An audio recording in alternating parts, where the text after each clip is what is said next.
ಎಲ್ರಿಗೂ ನಮಸ್ಕಾರ friends, welcome back to our channel. ಯಾರ್ಯಾರು ನಮ್ಮ ಚಾನಲ್ಗೆ ಸಬ್ಸ್ಕ್ರೈಬ್ ಮಾಡ್ಕೊಂಡಿದ್ದೀರಾ ಅವರೆಲ್ಲರಿಗೂ ತುಂಬ ಥ್ಯಾಂಕ್ಸ್. ಮತ್ತು ಹೀಗೆ ಸಪೋರ್ಟ್ ಮಾಡ್ತಾಯಿರಿ. ಲಾಸ್ಟ್ ವಿಡಿಯೋದಲ್ಲಿ ನಾವು ಕಾಶಿಯಲ್ಲಿರುವ ಜೈನ್ ಟೆಂಪಲ್ನ ತೋರಿಸಿದ್ವಿ. ಸೊ ಯಾರ್ಯಾರು ಆ ವಿಡಿಯೋ ನೋಡಿಲ್ಲ ದಯವಿಟ್ಟು ನೋಡ್ಕೊಂಡು ಬನ್ನಿ. ಇವತ್ತು ನಿಮಗೆ ಪಾರ್ಟ್ 2 ವಿಡಿಯೋದಲ್ಲಿ ಕಾಶಿಯಲ್ಲಿರುವ ಇಂಪಾರ್ಟೆಂಟ್ ದೇವಸ್ಥಾನಗಳು ಮತ್ತು ಬೋಟಿಂಗ್ ಹೋದಾಗ ಯಾವ್ಯಾವ ಘಾಟ್ಸ್ ಇಂಪಾರ್ಟೆಂಟ್ ಅಂತ ನಿಮಗೆ ತಿಳಿಸ್ಕೊಡ್ತೀನಿ. ನಾವು ಬೆಳಗ್ಗೆನೆ ಜೈನ್ ಟೆಂಪಲ್ ದರ್ಶನ ಮಾಡಿಕೊಂಡು ಕಾಶಿ ವಿಶ್ವನಾಥನ ದರ್ಶನ ಹೋಗೋಣ ಅಂತ ಡಿಸೈಡ್ ಮಾಡಿದ್ವಿ. ನಾವಲ್ಲಿ ಬೇಲುಪುರಿಂದ ಕಾಶಿ ವಿಶ್ವನಾಥ ಟೆಂಪಲ್ಗೆ ಆಟೋ ಮಾಡ್ಕೊಂಡ್ವಿ. ಟೆಂಪಲ್ ಅಂದರೆ ನಿಮಗೆ ನಿಯರೆಸ್ಟ್ ಟೆಂಪಲ್ಗೆ ಬಿಡೋದಿಲ್ಲ, ತುಂಬ ನಡಿಬೇಕಾಗುತ್ತೆ. ಶಿವರಾತ್ರಿ ಟೈಮಲ್ಲೇ ಬಂದಿರೋದ್ರಿಂದ ನಮಗೆ ಇಲ್ಲೊಂದು ಸರ್ಕಲ್ ಹತ್ರ ಬಿಟ್ಟರು. ಸೊ ಅಲ್ಲಿ ನೋಡಿದ್ರೆ ಕಂಪ್ಲೀಟ್ಲಿ ಕ್ರೌಡ್ ಹೆಂಗಿತ್ತಂದರೆ ನೀವು ನೋಡ್ತಿರ್ಬೋದು, ತುಂಬ ಜನ ಇದ್ದರು. ಮತ್ತು ಹೈ ಸೆಕ್ಯೂರಿಟಿ ಇತ್ತು. ಗೌರ್ಮೆಂಟ್ ಅವ್ರು ತುಂಬ ಚೆನ್ನಾಗಿ ವ್ಯವಸ್ಥೆ ಮಾಡಿದ್ದಾರೆ. CPRF ಸೆಕ್ಯೂರಿಟಿ ಅವರೆಲ್ಲರೂ ಗೈಡ್ ಚೆನ್ನಾಗಿ ಮಾಡ್ತಾರೆ, ಯಾವ ಕಡೆ ಹೋಗಬೇಕು ಏನು ಅಂತ. ನಮಗೆಲ್ಲೂ ಪ್ರಾಬ್ಲಮ್ ಆಗಲಿಲ್ಲ. ನಮಗೆ ಗೊತ್ತಿರೋ ಒಬ್ಬರು ಫ್ರೆಂಡ್ ಹೇಳಿದ್ರು, ಕಾಶಿ ವಿಶ್ವನಾಥನ ದರ್ಶನ ಮಾಡೋದಕ್ಕೂ ಮುಂಚೆ ಕಾಲಭೈರವ ದರ್ಶನ ಮಾಡಬೇಕಂತೆ. ಯಾಕಂದರೆ ವಾರಣಾಸಿನ ಕಾಪಾಡಿಕೊಂಡು ಬಂದಿರೋದು ಮತ್ತು ಇವಾಗಲೂ ಕಾಪಾಡ್ತಿರೋ ದೇವರಂದರೆ ಅದು ಕಾಲಭೈರವ ಅಂತ ಹೇಳಿದ್ರು. ಹಾಗಾಗಿ ನಾವು ಮಿಸ್ ಮಾಡೋದು ಬೇಡ ಅಂದ್ಬಿಟ್ಟು ನಾವು ಕಾಲಭೈರವ ದೇವಸ್ಥಾನಕ್ಕೆ ಫಸ್ಟ್ ಹೋದ್ವಿ. ನೀವು ಇವಾಗ ನೋಡ್ತಾ ಇದ್ದೀರಲ್ಲ, ಈ ಕಂಪ್ಲೀಟ್ ಕ್ಯೂ ತುಂಬ ರಶ್ ಇತ್ತು. ಎಲ್ಲರಿಗೂ ಇದೆಲ್ಲ ಇವಾಗ ಗೊತ್ತಾಗ್ತಿರೋದ್ರಿಂದ ಫಸ್ಟ್ ಕಾಲಭೈರವ ದರ್ಶನ ಮಾಡಿಕೊಂಡೆ ಆಮೇಲೆ ಕಾಶಿ ವಿಶ್ವನಾಥಕ್ಕೆ ಹೋಗ್ತಾರೆ. ನೀವಿವಾಗ ನೋಡ್ತಾ ಇರೋದು Manikarnika ghat entrance gate. So ಇಲ್ಲಿ ನಿಮಗೆ ಗೊತ್ತಿರೋ ಪ್ರಕಾರ ಹಿಂದೂ ಧರ್ಮದಲ್ಲಿ ಎಲ್ಲ ಲಾಸ್ಟ್ ರಿಚುವಲ್ಸ್ ಇಲ್ಲಿ ನಡೆದ್ರೆ ಅವ್ರಿಗೆ ಮೋಕ್ಷ ಸಿಗುತ್ತೆ ಅಂತ ತುಂಬ ನಂಬಿಕೆ ಇದೆ. ಮತ್ತು ಇಲ್ಲಿ ಒಳಗಡೆ ಹೋದಾಗ ನಿಮಗೆ ಒಂದಲ್ಲ ಒಂದು ಡೆಡ್ ಬಾಡೀಸ್ನ ಸುಡ್ತಾ ಇರೋದು ನೋಡ್ಬೋದು. ಇಲ್ಲಿ ಇನ್ನೊಂದು ವಿಷಯ ನಾವು ತಿಳ್ಕೊಂಡ್ವಿ, ಏನಂದರೆ ಕಾಶಿಗೆ ಯಾವತ್ತು ಶವಗಳು ಬರೋದು ನಿಲ್ಲುತ್ತೆ ಅವಾಗ ಕಲಿಯುಗ ಎಂಡ್ ಆಗುತ್ತಂತೆ. ಮತ್ತು ಗಂಗಾ ನದಿ ಬತ್ತೋಗುತ್ತೆ, ಅಂದರೆ ಒಂದು ಸ್ವಲ್ಪನೂ ನೀರಿರಲ್ಲ. ನಾವು ಬೋಟಿಂಗಲ್ಲಿ ಹೋದಾಗ್ಲೇ ಮಣಿಕರ್ಣಿಕಾ ಘಾಟ್ ಎಲ್ಲ ನೋಡ್ಕೊಂಡ್ವಿ. ಡೈರೆಕ್ಟಾಗಿ ಈ ಘಾಟ್ ಒಳಗಡೆ ಹೋಗೋಕೆ ಇಂಟ್ರೆಸ್ಟ್ ಇದ್ದರೆ ಹೋಗ್ಬೋದು, ಬಾಡಿ ಬರ್ನ್ ಆಗೋದನ್ನ ಅದೆಲ್ಲ ನೋಡ್ಬೋದು. ಬಟ್ ನಾವು ಮಗು ಇದ್ದಿದ್ದ ಕಾರಣದಿಂದ ನಾವು ಒಳಗಡೆ ಎಲ್ಲ ಕರ್ಕೊಂಡು ಹೋಗೋಕೆ ಹೋಗಲಿಲ್ಲ. ಯಾಕಂದರೆ ಅಲ್ಲಿ ಪಾಸಿಟಿವ್ ಮತ್ತು ನೆಗೆಟಿವ್ ಎರಡೂ ವೈಬ್ರೇಷನ್ಸ್ ಇರುತ್ತೆ. ಅದು ಎಷ್ಟೋ ಜನಕ್ಕೆ ತುಂಬ ಇಂಪ್ಯಾಕ್ಟ್ ಆಗಿದೆ. ಹೋಗಿರೋರು ನಮ್ಮ ಹತ್ರ ಶೇರ್ ಮಾಡಿದ್ದಾರೆ. ಸೊ ನಾವು ಅದೆಲ್ಲ ರಿಸ್ಕ್ ತೊಗೊಳಕ್ಕೆ ಹೋಗಲಿಲ್ಲ. ಬೋಟಿಂಗ್ ಹೋದಾಗಲೇ ಎಲ್ಲ ನೋಡ್ಕೊಂಡ್ವಿ. ಈಗ ನೋಡ್ತಿರೋದು ನಾವು ಕಾಶಿ ವಿಶ್ವನಾಥ ಸ್ವಾಮಿ ದೇವಸ್ಥಾನ. ಇಲ್ಲಿ ತುಂಬ ಕ್ರೌಡ್ ಇತ್ತು. 7 to 8 hours ಕ್ಯೂ ಅಲ್ಲಿ ನಿಂತಿದ್ರು ಜನ.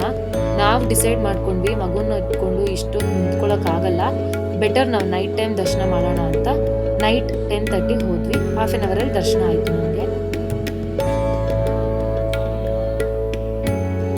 ನೈಟ್ ದರ್ಶನ ಮಾಡೋದು ಡಿಸೈಡ್ ಆದಮೇಲೆ ನಾವು ಇಲ್ಲಿಂದ ಎಲೆಕ್ಟ್ರಿಕ್ ಆಟೋ ಸಿಕ್ತು ನಮಗೆ. ಸೊ ನಾವು ಮಹಾಮೃತ್ಯುಂಜಯ ಮತ್ತು ಧನ್ವಂತರಿ ಕೂಪ್ ಅನ್ನೋ ಪ್ಲೇಸಿಗೆ ಹೊರಟ್ವಿ.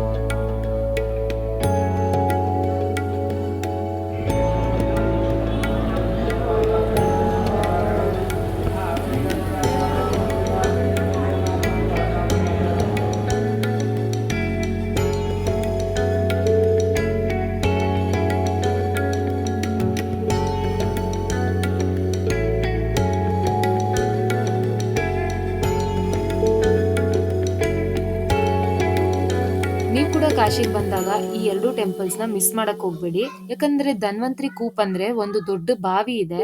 ಅಲ್ಲಿ ನೀರು ಇವತ್ತವರೆಗೂ ಬತ್ತಿಲ್ಲ. ಮತ್ತು ಆ ನೀರನ್ನ ಕುಡಿದ್ರೆ ಯಾವುದೇ ಕಾಯಿಲೆಗಳಿದ್ರೂ ನಿವಾರಣೆ ಆಗುತ್ತೆ ಅಂತ ನಂಬಿಕೆ ಇದೆ.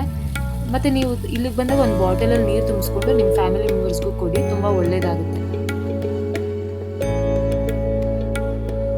ಈ ದೇವಸ್ಥಾನ ಮಣಿಕರ್ಣಿಕಾ ಘಾಟ್ ಪಕ್ಕದಲ್ಲೇ ಇದೆ. ಇದನ್ನು ಕೂಡ ನೀವು ಬೋಟಿಂಗಲ್ಲಿ ಹೋದಾಗ ನೋಡ್ಕೋಬಹುದು. ಇದು ಜಂಗಮವಾಡಿ ಮಠ ಅಂತ. ನಮ್ಮ ಕರ್ನಾಟಕದಿಂದ ಯಾರ್ಯಾರು ಕಾಶಿ ಯಾತ್ರೆಗೆ ಹೋಗ್ತಾ ಇದ್ದೀರಾ, ಇಲ್ಲಿ ನೀವು ರೂಮ್ ಬುಕ್ ಮಾಡಿಕೊಂಡ್ರೆ ತುಂಬ ಈಸಿ ಆಗುತ್ತೆ. ಯಾಕಂದರೆ ಕಾಶಿ ವಿಶ್ವನಾಥ ಸ್ವಾಮಿ ದೇವಸ್ಥಾನಕ್ಕೆ ತುಂಬ ಹತ್ತಿರ ಇದೆ. ತಿಂಡಿ ಊಟ ವ್ಯವಸ್ಥೆ ಕೂಡ ಈ ಮಠದಲ್ಲಿ ನಿಮಗೆ ಸಿಗುತ್ತೆ.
ವಾರಣಾಸಿಯಲ್ಲಿರುವ ಫೇಮಸ್ ಚಾಟ್ಸ್ ಮತ್ತು ಸ್ವೀಟ್ಸ್ ಲಸ್ಸಿನೆಲ್ಲ ಟ್ರೈ ಮಾಡಿಕೊಂಡು ಬೋಟಿಂಗಿಗೆ ಹೋದ್ವಿ. ಬೋಟಿಂಗಲ್ಲಿ ನಮಗೆ 84 ಘಾಟ್ಸ್ನ ನೋಡಬೇಕು ಅಂತ ನಾವು ಡಿಸೈಡ್ ಆಗಿದ್ವಿ. ಬೋಟಿಂಗ್ ಅವ್ರ ಹತ್ರ ಮುಂಚೆನೇ ಮಾತಾಡಿಕೊಂಡು ನಾವು 4 ಮೆಂಬರ್ಸ್ ಇದ್ದಿದ್ದರಿಂದ ನಮಗೆ ಶೇರ್ ಆಯಿತು ಈಕ್ವಲಾಗೆ. ಸೊ ನೀವು ಪ್ರೈವೇಟ್ ಬೋಟ್ ಆದರೆ ತುಂಬ ಕಾಸ್ಟ್ಲಿ ಹೇಳ್ತಾರೆ, 4,500 ಈ ಥರ ಎಲ್ಲ ಹೇಳ್ತಾರೆ. ಬಟ್ ನಮಗೆ 3,500ಕ್ಕೆ ಲೋಕಲ್ ಗೈಡ್ ಒಬ್ಬರು ಮಾಡಿಸ್ಕೊಂಡ್ರು. ನಾರ್ಮಲಾಗಿ ಹೋದರೆ ನಿಮಗೆ 200 ಪರ್ ಹೆಡ್ ಈ ಥರ ಇರುತ್ತೆ. ಬಟ್ ಅದರಲ್ಲಿ ನಿಮಗೆ ಪ್ರೈವೇಟ್ ಬೋಟ್ ಥರ ಇರಲ್ಲ, ಸುಮ್ಮನೆ ಚೇರ್ ಥರ ಇರುತ್ತೆ, ದೊಡ್ಡ ಬೋಟು, ಅದರಲ್ಲಿ ನೀವು ಟ್ರಾವೆಲ್ ಮಾಡಬೇಕು. ನಮ್ಮ ಲಕ್ಷಣ್ ತುಂಬ ಚೆನ್ನಾಗಿ ಎಂಜಾಯ್ ಮಾಡ್ದ ಬೋಟಿಂಗ್ನ. ಮತ್ತು ಅಲ್ಲಿ 84 ಘಾಟ್ಸ್ ಆದಮೇಲೆ ರಿಟರ್ನ್ ಬರಬೇಕಾದ್ರೂ ಅಷ್ಟೇ ಬರ್ಡ್ಸ್ ಎಲ್ಲ ಸಿಗುತ್ತೆ, ಅದನ್ನೆಲ್ಲ ನೋಡಿ ತುಂಬ ಎಂಜಾಯ್ ಮಾಡ್ದ.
ತುಂಬ ಚೆನ್ನಾಗಿತ್ತು ವಾರಣಾಸಿ ಎಕ್ಸ್ಪೀರಿಯನ್ಸ್, ನಮಗಂತೂ ತುಂಬ ಇಷ್ಟ ಆಯಿತು.